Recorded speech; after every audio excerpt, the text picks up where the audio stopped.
অক্টোবৰ মাহৰ দৰমহা আৰু পেঞ্চন কেতিয়ালৈকে পাব আৰু ডিএ এৰিয়াৰ্ছ কেতিয়া পাব এই বিষয়ত আমাৰ তাত কুৱেশ্যন আমি ভালেখিনি দেখিবলৈ পাইছোঁ কমেণ্ট ছেকশ্যনত। সেইকাৰণে আজিৰ এই ভিডিঅ'টো আমি এই দুটা টপিকৰ ওপৰতে বনাবলৈ চেষ্টা কৰিছোঁ। তো প্ৰথম টপিকটোলৈ আমি আহিছোঁ। প্ৰথম টপিকটো হৈছে যে অক্টোবৰ মাহৰ দৰমহা আৰু পেঞ্চন কেতিয়ালৈকে পাব।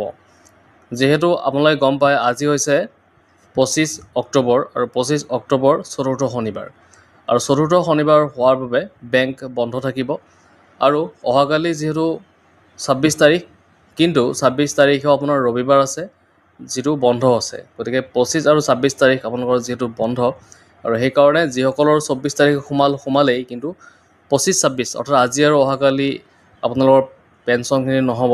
গতিকে 27 তাৰিখে আপোনালোকে পাব পেঞ্চনবিলাক। 27 তাৰিখৰ পৰা আকৌ পাবলৈ আৰম্ভ হ'ব। তাৰপিছত দৰমহাবিলাক নৱেম্বৰত, অক্টোবৰৰ দৰমহাবিলাক সাধাৰণতে নৱেম্বৰত হয়। গতিকে নৱেম্বৰৰ 7 তাৰিখৰ ভিতৰত আপোনালোকে দৰমহাবিলাক পাবলৈ সক্ষম হ'ব। আৰু পেঞ্চনাৰবিলাকৰ ক্ষেত্ৰত এটা কথা থাকিব, যিহেতু আপোনালোকৰ অহা মাহত নৱেম্বৰ মাহত যিহেতু লাইফ চাৰ্টিফিকেট জমা দিবলগীয়া হয় আৰু সেইকাৰণে লাইফ চাৰ্টিফিকেট জমা দিব যেতিয়া লাগে, গতিকে আপোনালোকে নৱেম্বৰ মাহত সেইটো জমা দিব লাগিব, অন্যথা আপোনালোকৰ পেঞ্চনবিলাক বন্ধ হ'ব। তো এইটো এটা ডাঙৰ এটা খবৰ আছে, নৱেম্বৰ মাহত লাইফ চাৰ্টিফিকেটবিলাক আপোনালোকে জমা দিব লাগিব। তাৰপিছত আহিলে আমাৰ অন্য এটা টপিকটো, আৰু সেই টপিকটো হৈছে ডিএ এৰিয়াৰ্ছক লৈ পেলাই।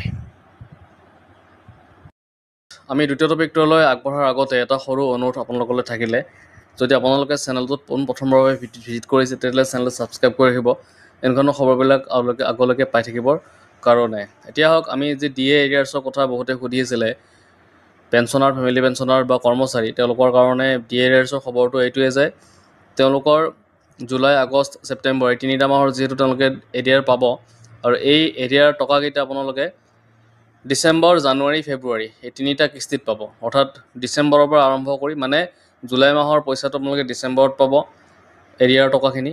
তাৰপিছত আগষ্ট মাহৰটো আপোনালোকে পাব জানুৱাৰীত আৰু ছেপ্টেম্বৰ মাহৰটো পাব আপোনালোকে ফেব্ৰুৱাৰী মাহত। তো এনেকৈ তিনিটা সমান কিস্তিত আপোনালোকক দিব। আৰু ইয়াতে আমি যদি পইণ্টটো চাওঁ, যিটো খ নম্বৰ পইণ্ট আছে, 5ৰ খ নম্বৰ পইণ্টটো আপোনালোকে পঢ়ি চালে তো গোটেইখিনি কথাই ইয়াতে লিখা আছে ধুনীয়াকৈ। যিটো ডিএৰ কথাখিনি ইয়াতে লিখা আছে যে 2026 চনৰ ফেব্ৰুৱাৰী মাহত প্ৰদান কৰা হ'ব ছেপ্টেম্বৰ মাহৰ বকেয়া। এনেকৈ পঢ়ি চালে কথাখিনি গমেই পাব। আৰু যিহেতু আমি এইটো বিষয়ত ভিডিঅ' অলৰেডি প্ৰস্তুত কৰিছোঁ আৰু সেইকাৰণে ডিটেইলকৈ আৰু কথাখিনি কৈ নাথাকোঁ যে কিমান টকা বাঢ়িব, কি হ'ব। আৰু যদিও আপোনালোকে জানিব বিচাৰে বা আপোনালোকৰ যদি বেছিক যিটো পে' থাকিব, বেছিক পেঞ্চন থাকিব, সেইটো যদি আপোনালোকে জানে তেতিয়াহ'লে কমেণ্ট ছেকশ্যনত কমেণ্ট কৰিব। আমি সেইটো বিষয়ত আমি কৈ দিব চেষ্টা কৰিম যে কিমানখিনি টকা আপোনাৰ বাঢ়িব। কিন্তু বেছিক পে', বেছিক পেঞ্চন বা বেছিক ফেমিলি পেঞ্চনটো লাগিব। তো তেতিয়াহ'লে আমি কৈ দিব পাৰিম যে এইখিনি টকা আপোনাৰ বাঢ়িব, নতুনকৈ বৰ্ধিত হ'ব দৰমহাটো বা পে'টো ৰিভাইজ হ'ব।